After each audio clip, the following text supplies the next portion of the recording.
Mula sa estasyong mapagkakatiwalaan, ito ang Eko Balita.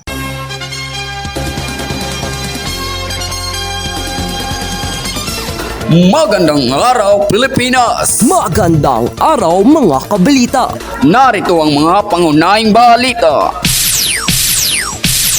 United Nations pinagtibay ang Sustainable Development Goals. 173 bansang kasapi ng United Nations nagkaisa.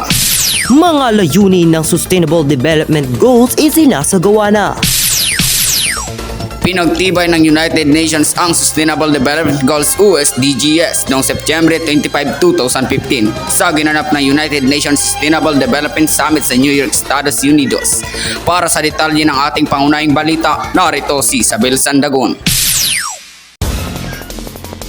Formal na pinagtibay ng 193 bansang kasapi ng United Nations ang 2030 Agenda for Sustainable Development Goals na binubuo ng 17 Sustainable Development Goals o SDG. Ako si Isabel Sandogon, nag-uulat. Ano naman ang pangunahing layunin nito? Narito si John Louis Sanyosa. Kabilang sa mga layunin ng SDGs ang pagwawakas ng matinding kahirapan at kagutuman, pagbibigay ng dekalidad na edukasyon, maayos na serbisyong pangkalusugan, malinis na tubig, sapat na sanitasyon at malinis na enerhiya.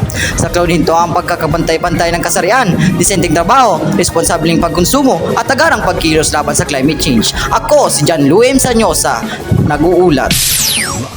Bakit naman mahalaga ang pagpapatupad ng Sustainable Development Goals? Narito si Jasrin Perez para magulat.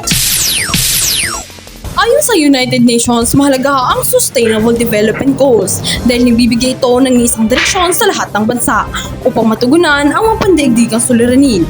Inaasahan ding mapapabuti nito ang kalidad ng pamumuhay ng kasalukuyan at susunod na henerasyon. Ako si Jasrin Perez, nag-uulat. Maraming salamat, Justine Perez. Samantala, ano naman ang naging pahayag ng United Nations kaugnay sa pagpapatupad ng Sustainable Development Goals? Narito si Mark Bermillo. Ayon kay United Nations Secretary General Ban Ki-moon, ang Sustainable Development Goals ay nagsisilbing panawagan sa lahat ng bansa upang sama-samang wakasan ang kahirapan, pangalagaan ng planeta at tiyakin ang kapayapaan at kasaganaan para sa lahat. Ako si Mark Vincent Bermeo, nagbabalita.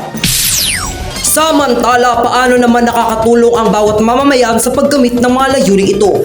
Narito si Rosalyn Bodino para magulat.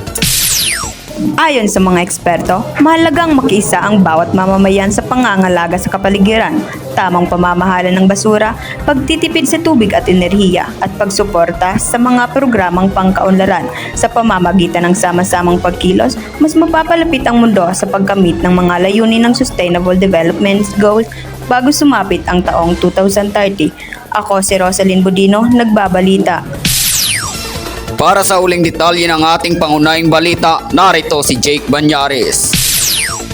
Patuloy na hinihikayat ng United Nations ang lahat ng bansa na isama ang Sustainable Development Goals sa kanilang pambansang programa at pulisya. Naniniwala ang organisasyon na sa pamamagitan ng pagkakaisa at pananagutan ng bawat sektor ng lipunan, may susulong ang isang ligtas, pantay at napapanatiling kinabukasan para sa buong mundo. Ako si Jake Banyares, nag-uulat. Maraming salamat sa ating mga tagapag-ulat.